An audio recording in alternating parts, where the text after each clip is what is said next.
Emma Harrison closed her eyes and waited for her father's whip to fall, but a stranger caught it mid-strike. The Apache warrior's next words hung in the air like a challenge to everything Silver Creek believed. "I'll raise her. I need a daughter." Before we continue, don't forget to subscribe to the channel, like the video, and comment where in the world you're watching from. Let's go.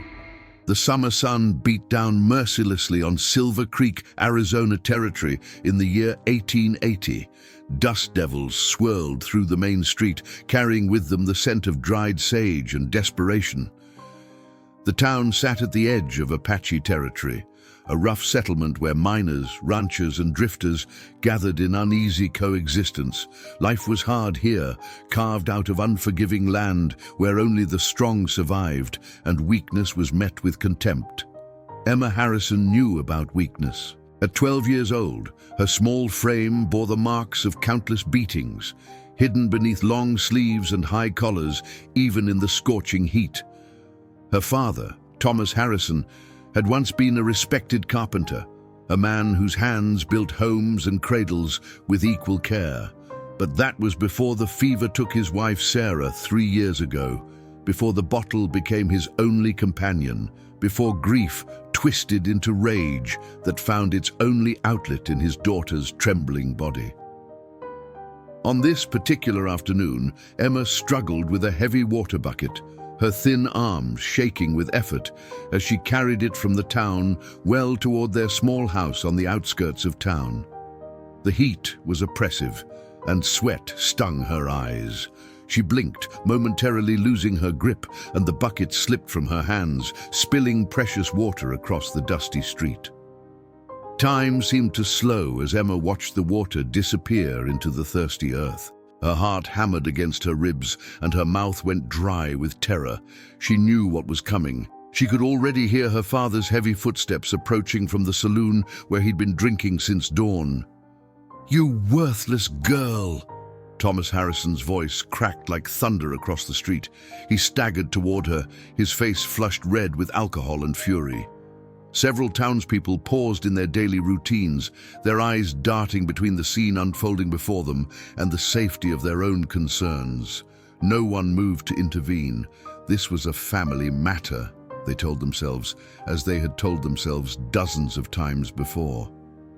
Emma dropped to her knees, trying frantically to scoop up mud with her hands, as if she could somehow reclaim what was lost.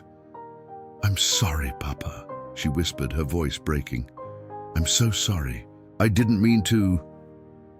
The words died on her lips as Thomas pulled the leather strap from his belt, the same one that had left welts across her back just 2 days before. His eyes were wild, unfocused, seeing not his daughter but a ghost, a reminder of the woman he'd failed to save and the life he'd lost. "You're just like her," he slurred, raising the strap. "Clumsy. Useless. If you'd been the one to die instead." Emma closed her eyes and braced herself for the pain she knew was coming. But the blow never fell. When she dared to open her eyes, she saw a figure standing between her and her father. He was tall, with copper skin and long black hair pulled back from his face. He wore traditional Apache clothing mixed with pieces of frontier wear. Leather pants, a cotton shirt, and moccasins that had made no sound as he approached. Most striking were his eyes, dark, deep, and filled with a sorrow that seemed to match the weight of the world itself. The man, Takoda, though Emma didn't know his name yet, held up one hand in a gesture of peace, but his body was positioned protectively in front of the cowering girl. He spoke in English, his accent careful and deliberate, each word chosen with precision. "This child," he said quietly, "has done nothing to deserve your anger." Thomas Harrison blinked, confusion momentarily cutting through his drunken haze. "This ain't your concern, Indian. This is my daughter, and I'll discipline her as I see fit." "Discipline?" Takoda's voice remained calm, but something in his tone made several onlookers take notice. "I see no discipline here. Only a broken man taking his pain out on one who cannot defend herself." A crowd was gathering now, drawn by the unusual sight of an Apache standing up to a white man in defense of a child. Whispers rippled through the growing assembly. Some faces showed sympathy, others hostility, but all watched with morbid fascination. Thomas's face darkened further. "You got no right. I have lost my own daughter," Dakota interrupted, and for the first time his voice wavered slightly. She was 9 winters when the sickness took her. Her name was Ayana. It means eternal blossom. Every day I wake and remember her smile. Every night I dream of her laughter. He paused, his gaze holding Thomas's. "I see in your eyes that you too have lost, but your wife would weep to see what you have become." The mention of Sarah's name seemed to pierce through Thomas Harrison's drunken armor. His hand holding the leather strap trembled, and for a moment, something human flickered in his bloodshot eyes. The crowd held its collective breath, sensing they were witnessing something more than a simple confrontation. This was a moment that would define who they were as a community. Dakota took a step closer to Thomas, his voice dropping to a tone meant only for the broken man before him. "Your pain is a storm that consumes you. I understand this. When my Ayana died, I wanted to die with her. I rode into the desert for 3 days without water, hoping the sun would take me. But the spirits had other plans." He gestured toward Emma, still kneeling in the mud. "This child is not the source of your suffering. She is your last connection to the woman you loved." "Don't you talk about Sarah," Thomas rasped, but his voice lacked conviction. The strap slipped from his fingers and fell to the dust. "Then I will talk about this girl," Dakota continued, his gaze shifting to Emma. She stared up at him with eyes that held both terror and a desperate, fragile hope. "Look at her. She has your wife's eyes, does she not? Her mother's gentle spirit?" Thomas's face crumpled, years of suppressed grief suddenly breaking through the wall of anger he'd built.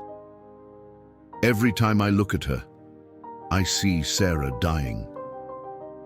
I see that I couldn't save her, that I wasn't enough." "So you punish the child for surviving?" Dakota asked, not with accusation but with genuine questioning.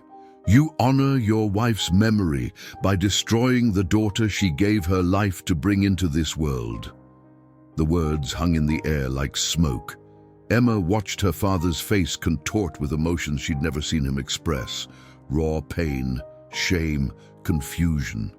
For 3 years, she had been the target of his rage, believing deep down that she somehow deserved it, that her existence was the sin that cost her mother's life.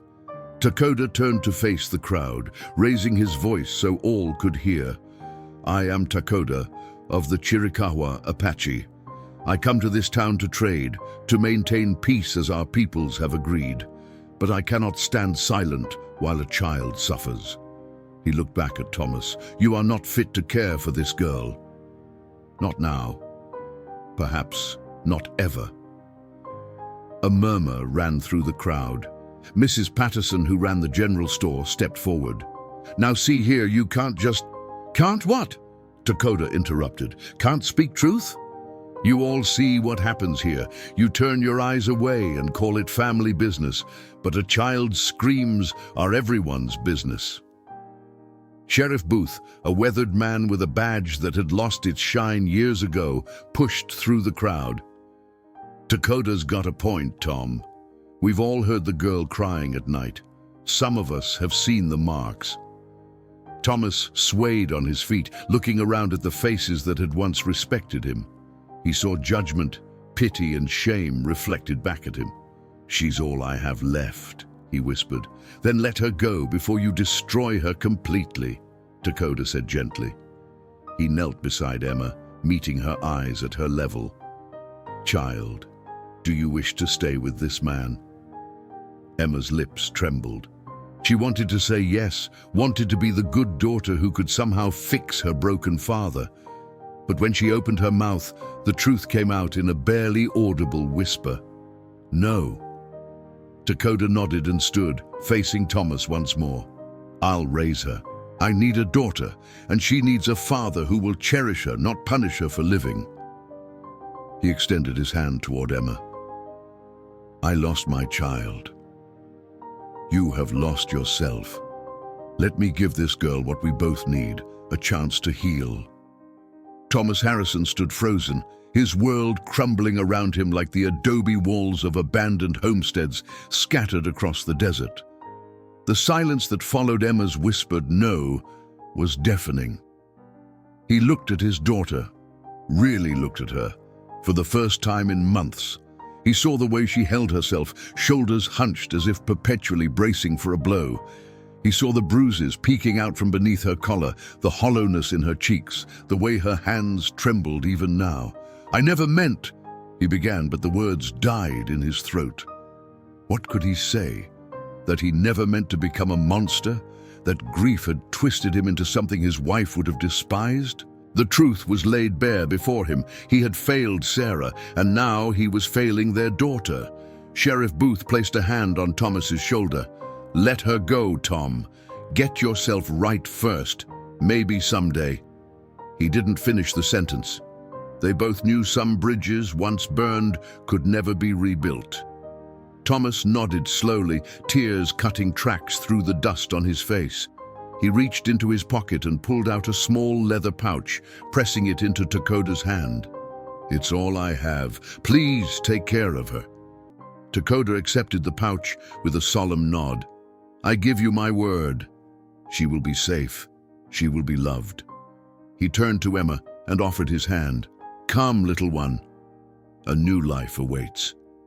Emma hesitated, looking back at the only home she'd ever known. The small house with its crooked porch, the well where she'd spilled the water, the town where she'd been born.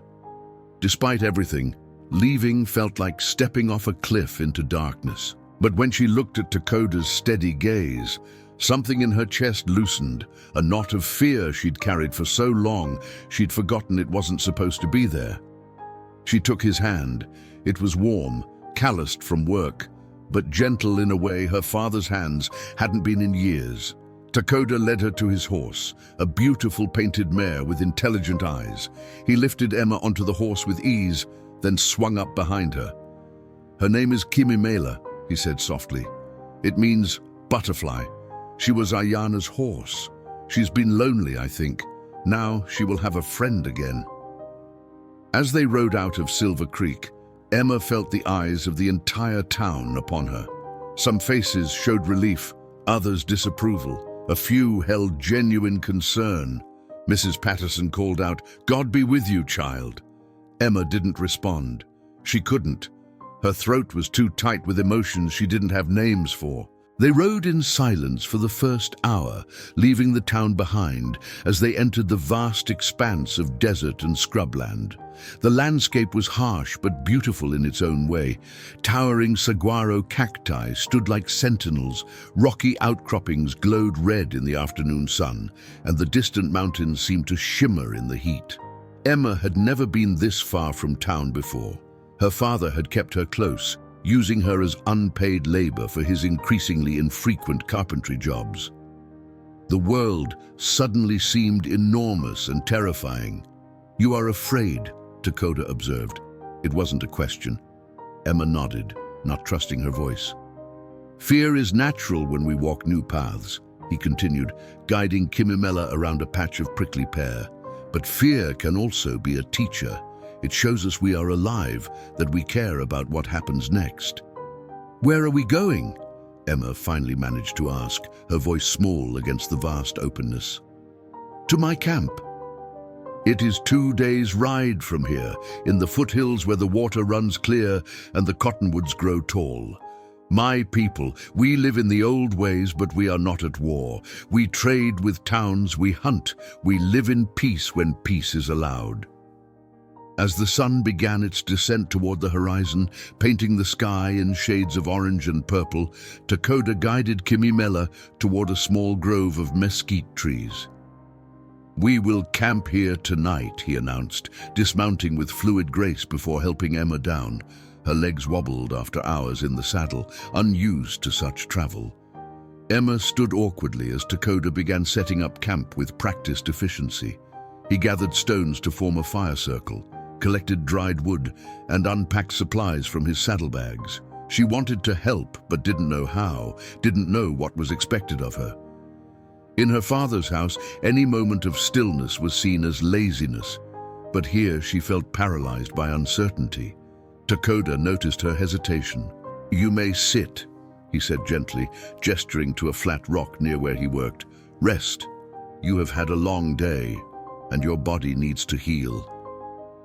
Emma sat carefully, wincing as her bruised back pressed against the stone.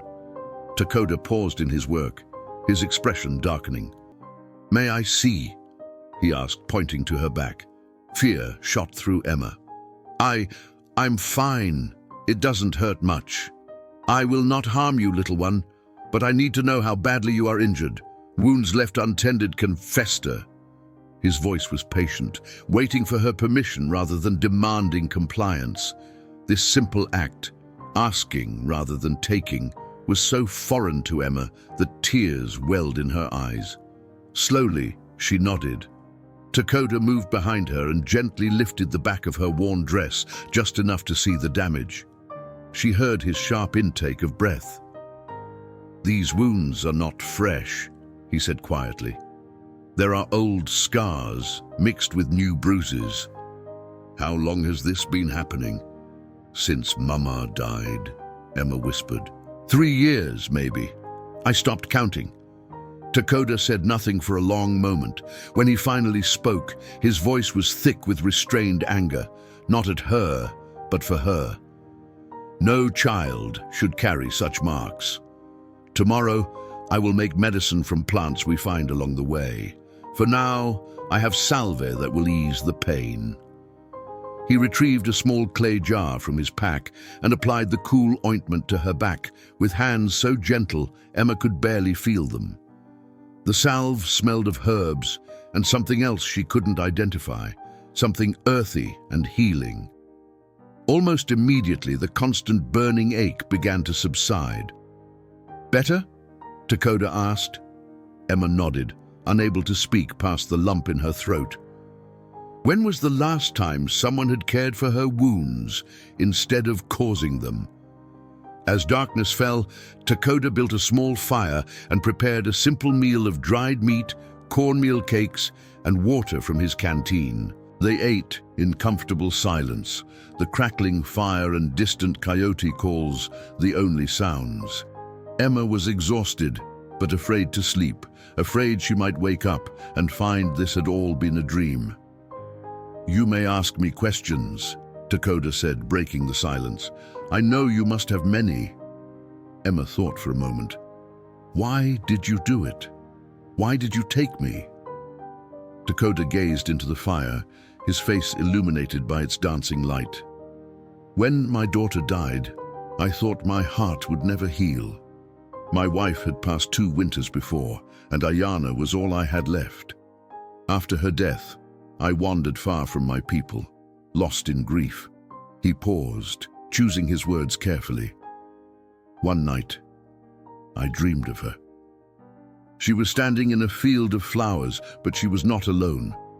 There was another girl beside her with hair like wheat and eyes full of sorrow. Ayana spoke to me. She said, 'Father, your heart is not broken. It is waiting to be filled again.'" "Oh." On the second day of their journey, as they crested a final hill, Emma saw the Apache camp spread out in the valley below. Wickiups, dome-shaped structures made of branches and brush, dotted the landscape near a clear-running stream. Smoke rose from cooking fires, children played near the water's edge, and women worked on hides stretched across wooden frames. It was a scene of peaceful domesticity that somehow made Emma's heart pound with terror. "They will stare," Takoda warned gently. "Some will be curious, others suspicious. But you are under my protection. No one will harm you." As they descended into the camp, activities gradually ceased. People emerged from wickiups, set down their work, and watched the strange sight of Takoda returning with a white child on his horse. The silence was oppressive, broken only by Kimimela's hoofbeats and the babbling stream. Emma wanted to disappear, to become invisible, to somehow reverse time and unmake this choice. Every eye felt like an accusation. She pressed closer to Takoda's back, seeking the safety of his presence. An elderly woman approached first, her weathered face inscrutable. She wore her grey hair in 2 long braids adorned with beads and walked with a carved walking stick that clicked against the stones. She spoke in rapid Apache, her tone sharp with questioning. Though Emma couldn't understand the words, she felt their weight. Takoda responded calmly, his voice respectful but firm. The exchange continued for several minutes, with others gradually joining the conversation. A younger man, tall and muscular, with war paint still visible on his arms, gestured emphatically at Emma, his disapproval clear in any language. Finally, the elderly woman raised her hand, and silence fell. She stepped closer to Kimimela, studying Emma with eyes that seemed to see straight through to her soul.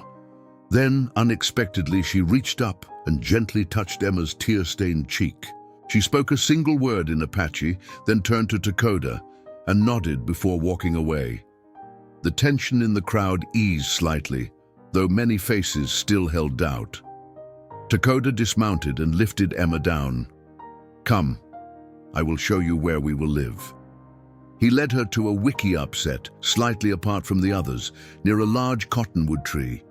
Inside, it was dim and cool, with sleeping mats rolled along the walls and a small fire pit in the center. Bundles of herbs hung from the framework, filling the space with earthy medicinal scents.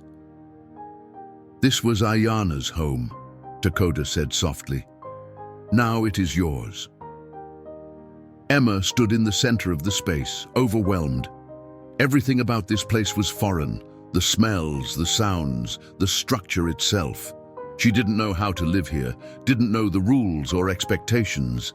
At least in Silver Creek, she'd known what to expect, even if that expectation was pain. "I don't belong here," she whispered, the reality of her situation crashing down on her. "I don't know anything about any of this." Takoda knelt before her, bringing his eyes level with hers. "Belonging is not something we are born with, little one. It is something we build day by day, choice by choice. You do not know our ways yet, but you will learn, and we will learn from you as well." The first week was the hardest Emma had ever endured, and that was saying something for a girl who had survived 3 years of her father's rage. At least she had understood the rules in Silver Creek, even if those rules were cruel. Here, everything was a mystery wrapped in a foreign language she couldn't comprehend. She woke each morning to Takoda's gentle voice, rose to help him tend the fire, and tried desperately not to make mistakes, but mistakes were inevitable. She didn't know which plants were sacred and shouldn't be stepped on. She didn't understand that one must ask permission before taking water from the communal baskets. She wore her hair loose when the unmarried girls wore theirs in specific styles, marking her even more clearly as an outsider. The children were the worst. They followed her at a distance, pointing and whispering in Apache, sometimes giggling behind their hands. One boy, perhaps 9 years old, made shooting gestures at her as if she were an enemy. Emma wanted to disappear into the earth itself, but the elderly woman, whose name Emma learned was Dohasan, meaning little bluff, watched her with shrewd eyes. One morning she appeared at the wiki-up entrance and gestured for Emma to follow. Takoda nodded encouragingly, so Emma obeyed, her stomach churning with anxiety. Dohasan led her to where several women were scraping hides, their hands moving with practiced efficiency. She pointed to an empty space and handed Emma a scraping tool. Through gestures and repeated demonstrations, she showed Emma how to work the hide, removing every bit of flesh and fat without tearing the precious leather. Emma's hands cramped within an hour, blisters formed and broke, but she didn't stop. She'd learned long ago that stopping meant punishment, and old habits died hard. The other women glanced at her occasionally, their expressions unreadable. When the sun reached its peak, Dohasan examined Emma's work. The hide was far from perfect, uneven scraping, a few small tears, but it was completed. The old woman nodded once, a gesture Emma was beginning to recognize as approval, however slight. That evening, a young girl appeared at the wickiup. She was perhaps 8, with bright, curious eyes and a gap-toothed smile. She held out a small basket containing berries and spoke in halting, broken English. "For you. Share?" Emma's eyes widened. "You speak English?" "Little bit. My name Kiona. Mean brown hills." She pointed to herself, then to Emma. "Your name?" "Emma. It means, well, I think it means whole or universal." She'd never thought much about her name before. "Emma?" Kiona repeated carefully, then smiled. "Good name. Come, I show you words." She sat down and began pointing to objects, naming them in Apache. Ga, fire; tu, water; shash, bear. For the first time since arriving, Emma felt a spark of hope. She repeated the words, stumbling over the unfamiliar sounds, but Kiona was patient, correcting her gently and laughing when Emma accidentally said a word that apparently meant rock when she meant to say bread. Takoda watched from nearby, his expression soft. When Kiona finally left and Emma settled onto her sleeping mat, he spoke. "You did well today, both with the hide and with Kiona. You did not give up." "I wanted to," Emma admitted. "Every moment I wanted to run away." 3 months passed, and Emma found herself transformed in ways she couldn't have imagined. Her hands grew calloused from work, but also skilled. She could scrape a hide clean, weave baskets with reasonable competence, and even help with the cooking fires without burning the food. Her Apache vocabulary expanded daily, though she still struggled with the more complex grammar. Most importantly, the constant knot of fear in her stomach had begun to loosen. Takoda proved to be everything her father had not been. He was patient when she made mistakes, teaching rather than punishing. He explained the reasons behind customs and traditions, helping her understand rather than simply demanding obedience. When she woke screaming from nightmares of her father's belt, he sat beside her sleeping mat and sang soft songs in Apache until she calmed. One afternoon, Emma was helping Kiona collect firewood when they heard shouting from the camp. They ran back to find a group of hunters returning. One man carried between 2 others, his leg twisted at an unnatural angle. The man, Nantai, a respected warrior, had been thrown from his horse during a hunt. The camp's medicine woman, Hasea, examined the injury with grave concern. The bone had broken through the skin, a compound fracture that bled freely. In Apache, she called for hot water, clean cloth, and her medicine bundle. Women rushed to help, but Emma could see the worry in their faces. Such injuries often turned poisonous, leading to fever, infection, and death. Emma stood frozen, watching the scene unfold. Then something her mother had taught her years ago when Emma was barely 5, surfaced in her memory. Sarah Harrison had been the closest thing Silver Creek had to a doctor, treating injuries and illnesses with knowledge passed down from her own mother. Emma had absorbed those lessons without realizing it, sitting at her mother's side as she worked. "The bone needs to be set straight before it's wrapped," Emma said in halting Apache, then repeated in English when no one seemed to understand. "And the wound cleaned with alcohol or strong spirits to prevent poison." Dohasan turned to her, one eyebrow raised. "You know healing?" "My mother did. She taught me some things before." Emma's voice trailed off, but she pushed through the memory. "The bone must be aligned or it will heal crooked. He will never walk properly again." Hasea studied Emma for a long moment, then spoke rapidly to Takoda. He listened, then turned to Emma. "Hasea asks if you are certain. Setting such a bone is painful, and if done wrong it could cause more harm." Emma's hands trembled, but she nodded. "I watched my mother do it twice, once for Mr. Patterson when his wagon fell on him. He walked again." Takoda translated. Hosea hesitated, then gestured for Emma to approach. The circle of onlookers parted, creating a space for her. Emma knelt beside Nantai, who was gritting his teeth against the pain, sweat pouring down his face. "I need strong men to hold him," Emma said, her voice steadier than she felt, "and something for him to bite down on. This will hurt." Through Takoda's translation, the preparations were made. Emma examined the wound, forcing herself to look past the blood and exposed bone. She could hear her mother's voice in her memory. "Steady hands, Emma. Confidence. The body wants to heal. We just help it remember how." With Hosea guiding the cleaning and preparation, Emma grasped the leg carefully. "On 3, she said. Takoda counted in Apache. On 3, Emma pulled with firm, steady pressure, feeling the bone shift and align. Nantai's scream echoed across the valley, but the bone was set. Working quickly, Emma helped Hosea pack the wound with herbs and wrap it tightly with splints made from straight branches. When it was done, Emma's hands were shaking so badly she could barely stand.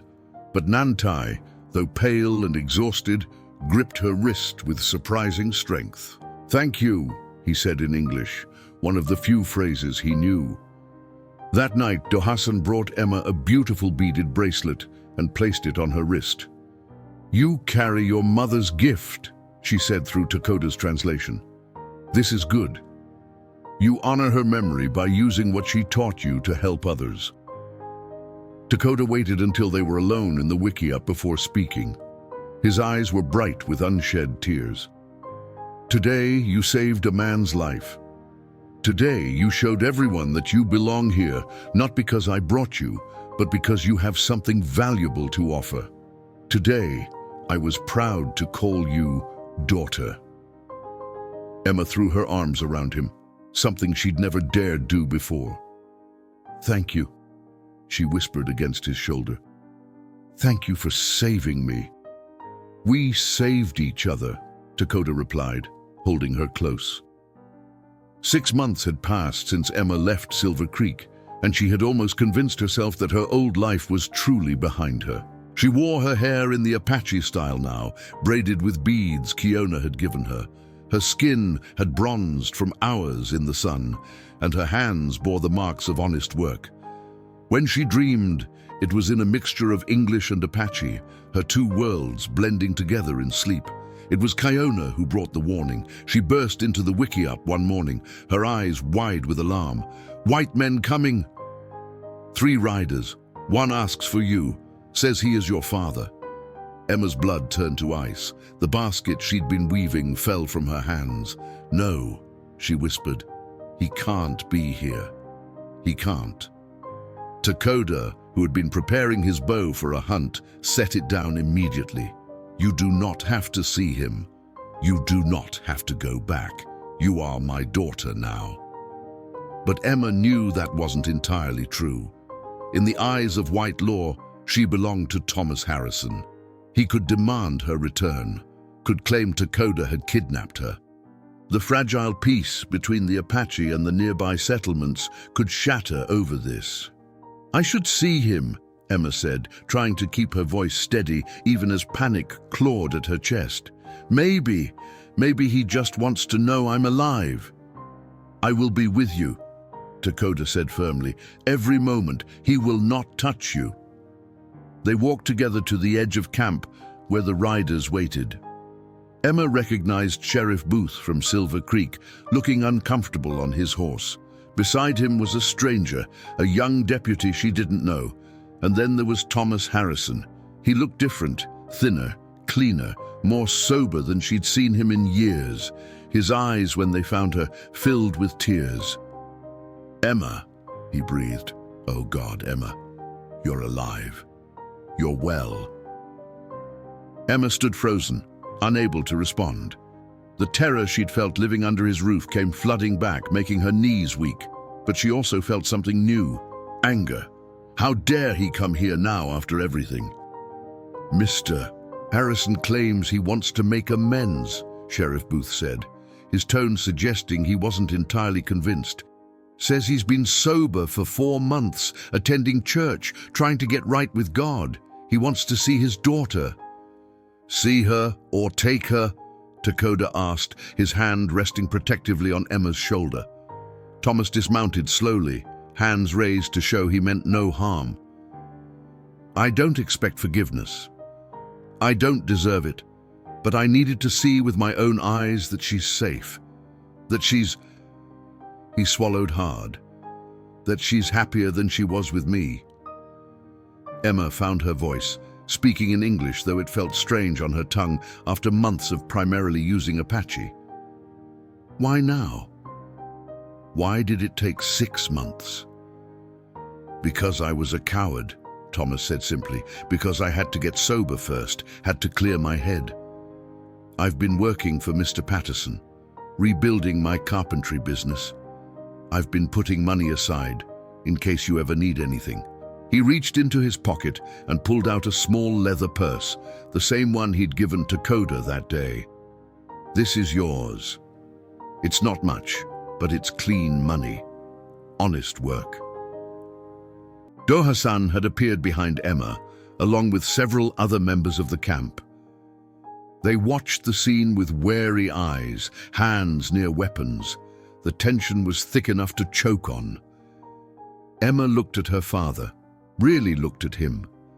She saw the dark circles under his eyes that spoke of sleepless nights, the tremor in his hands that suggested his sobriety was still fragile, the genuine anguish in his expression. Part of her, the little girl who still remembered when he'd been kind, wanted to comfort him, but a larger part, the part that had survived, that had learned to be strong, knew better. I'm not coming back, Emma said clearly. Not now. Maybe not ever. Thomas nodded, fresh tears spilling down his cheeks. I know. I wouldn't ask you to. You look happy, healthy. That's more than I ever gave you. He turned to Takoda. Thank you. Thank you for doing what I couldn't, being the father she deserved. Takoda inclined his head slightly, accepting the words but offering no absolution. Some wounds couldn't be healed with apologies. Can I write to you? Thomas asked Emma, just to know you're well. You don't have to write back. I need to know. Emma looked up at Takoda, who squeezed her shoulder gently. The choice was hers. Letters can come through the trading post, she said finally, but that's all. Thomas mounted his horse, the movement clumsy with emotion. As the 3 riders turned to leave, he looked back one last time. Your mother would be proud of who you've become. I hope someday I can be too, if I earn that right. After they'd gone, Emma found herself shaking. Takoda guided her to sit by the stream, where the sound of water over stones could soothe her rattled nerves. That was brave, he said softly, facing him. Setting your boundaries. I was terrified, Emma admitted. Part of me wanted to forgive him, to make it better. But I can't forget what he did. Maybe someday, but not today. Forgiveness is not something you owe anyone, Takoda said. It is a gift you give when and if you choose. You are stronger than you know, daughter. You stood before the man who once broke you, and you did not break again. You stood tall. That night, as Emma lay on her sleeping mat, she realized something profound. She was no longer the frightened, beaten child who had spilled water in Silver Creek. She had become someone new, still Emma, but also something more. She belonged to 2 worlds now, and that gave her a strength neither world alone could provide. As autumn painted the cottonwoods gold and the air grew crisp with approaching winter, the camp prepared for the harvest ceremonies. Emma had lived with the Apache for nearly a year now, and she moved through the camp with the confidence of someone who belonged. Her Apache had become fluent, her skills with herbs and healing recognized even by Hasea, and the children who once mocked her now followed her around asking questions about both worlds she inhabited. One evening, as Emma helped prepare cornmeal for the next day's ceremony, Dohasan approached with Takoda at her side. Both wore ceremonial dress, and their expressions were solemn, yet warm. "Emma Harrison," Dohasan said in Apache, using the formal tone reserved for important occasions, "you came to us as a stranger, a wounded bird with broken wings. We watched to see if you would fly away when those wings healed. But you chose to stay. You chose to learn our ways while teaching us yours. You have earned a place here not as a guest, but as one of us." Emma's heart began to pound. She'd witnessed naming ceremonies before, the sacred moment when someone was truly welcomed into the tribe, given an Apache name that reflected their spirit and contributions. "The elders have discussed this," Takoda continued, pride evident in his voice. "We wish to give you a name, if you will accept it. You will always be Emma. That is the name your mother gave you, and it carries her love. But you will also be Beshilia." "Beshilia," Emma repeated softly, feeling the shape of the word. "What does it mean?" "Metallic," Dohasan explained with a slight smile. "Like iron, because you were bent but did not break. You were heated in fire but came out stronger.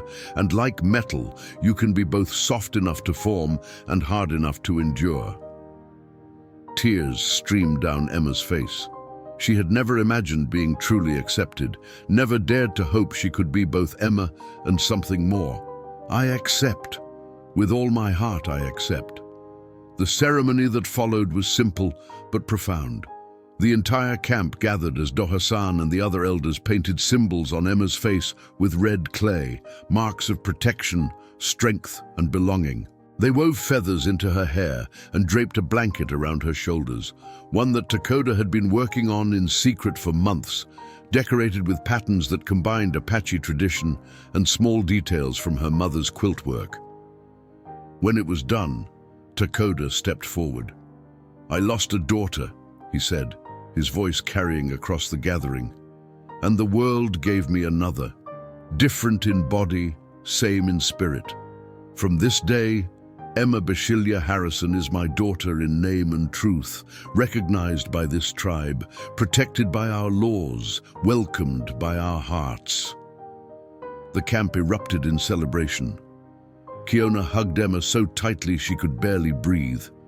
Even Nantai, now walking with only a slight limp thanks to Emma's treatment, raised his voice in approval. That night, as the celebration continued around multiple fires, Emma found herself sitting between two worlds in the best possible way.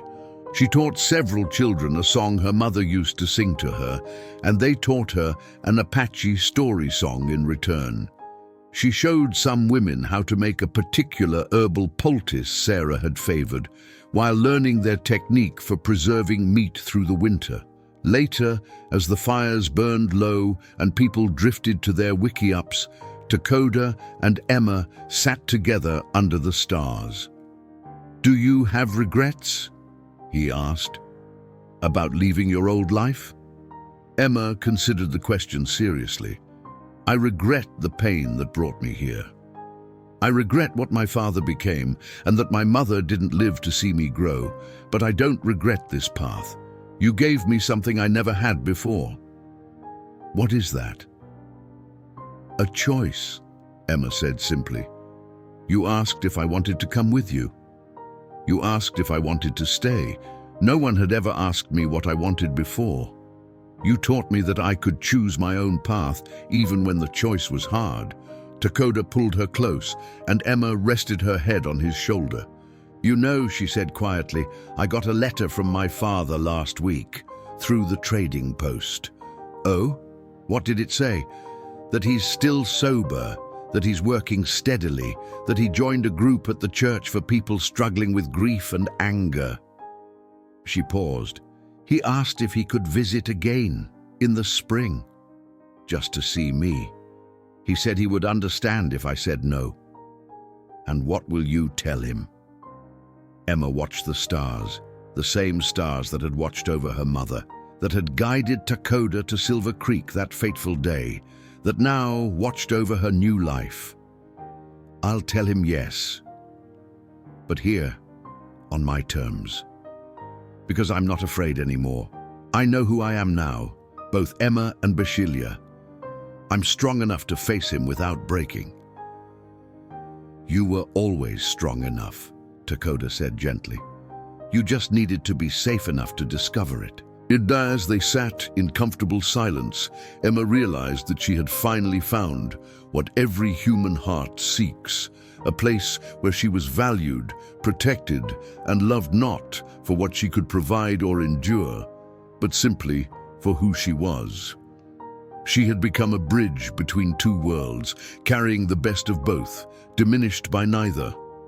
And in that moment, under a blanket of stars, with her chosen father beside her and her chosen people sleeping peacefully nearby, Emma Bashilia Harrison was finally, truly home.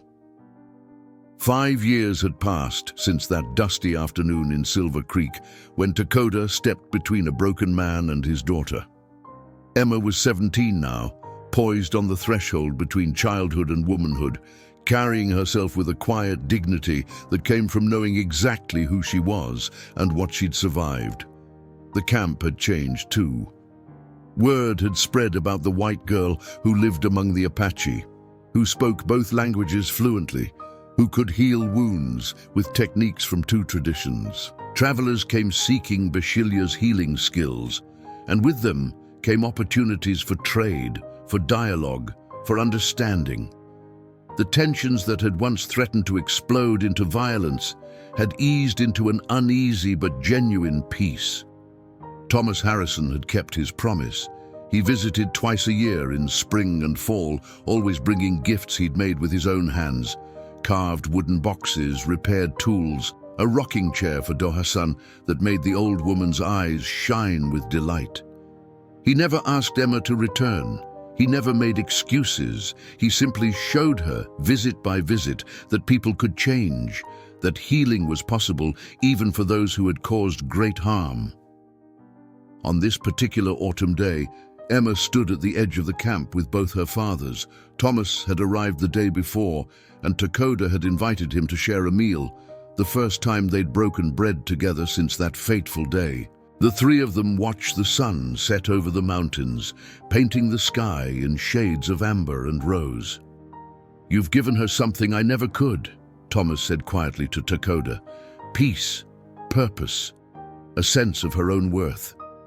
"You gave her life," Takoda replied, "and the memory of a mother who loved her, that is not nothing." Emma looked between them, these two men who had shaped her existence in such different ways. "You both gave me what I needed, when I needed it. Papa Thomas." She'd started calling him that to distinguish him from Takoda. "You taught me what I didn't want to become. You showed me how pain can poison us if we let it. And Takoda, you showed me that healing is possible, that we can choose who we become." "I'm sorry," Thomas said, not for the first time, but with a depth of sincerity that still moved Emma. "I'm sorry I had to lose you to find myself." "You didn't lose me," Emma corrected gently. "I'm right here, just not in the way you expected." That evening, the camp hosted what had become an annual gathering. People from Silver Creek and the surrounding settlements came to trade, to share food, to listen to stories from both cultures. Emma moved between groups, translating, explaining, bridging gaps with the ease of someone who belonged to both worlds completely. She watched Kiona, now 13, teaching white children how to weave baskets, while they showed her how to write her name in English. She saw Nantai trading freshly tanned hides with merchants who once would have shot him on sight. She observed Dohasan sharing herbal remedies with Mrs. Patterson, who carefully wrote down every instruction. This was the legacy of one Apache warrior's choice to step forward instead of walking away.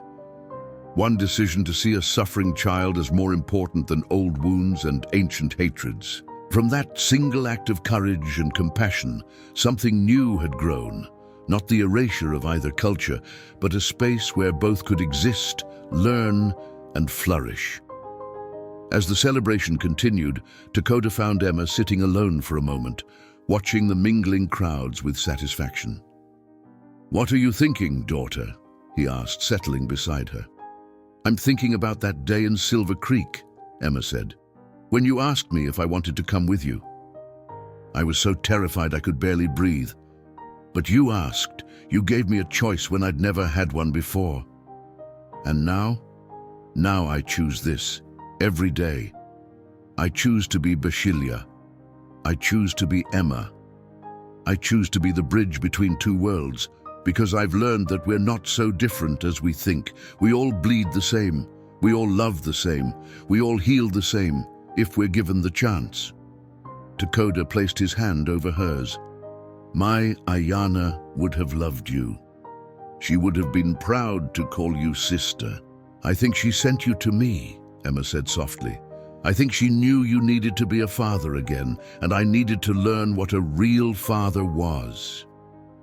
As stars began to appear in the darkening sky, Emma Harrison, Bashilia, looked at the community she'd helped build and understood something profound. Healing wasn't about forgetting the past or pretending pain hadn't happened. It was about choosing every single day to build something better from the broken pieces.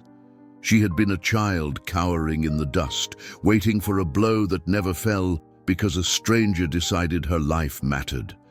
Now she was a healer, a teacher, a bridge. And every person whose wound she treated, every child she taught, every connection she facilitated between her two worlds was a testament to the truth that one act of compassion could change everything. Because sometimes all it takes is one person brave enough to step forward and say, "I see you. You matter, and I will help you become who you were meant to be." And this story reminds us that the greatest gift we can give is seeing someone's pain and choosing to act. Emma and Dakota's journey shows us that families are built not just by blood, but by choice, compassion, and the courage to heal together. If this story touched your heart, tell me in the comments, what moment moved you most? And if you made it all the way here, write Bashilia, so I know you're part of this community that believes in the power of compassion to transform lives. Don't forget to check out the other powerful stories I've left in the cards, tales of courage, love, and the bridges we build between different worlds. Subscribe to keep these stories alive, because every share, every like, every comment tells me that you believe, as I do, that love and understanding can overcome even the deepest wounds.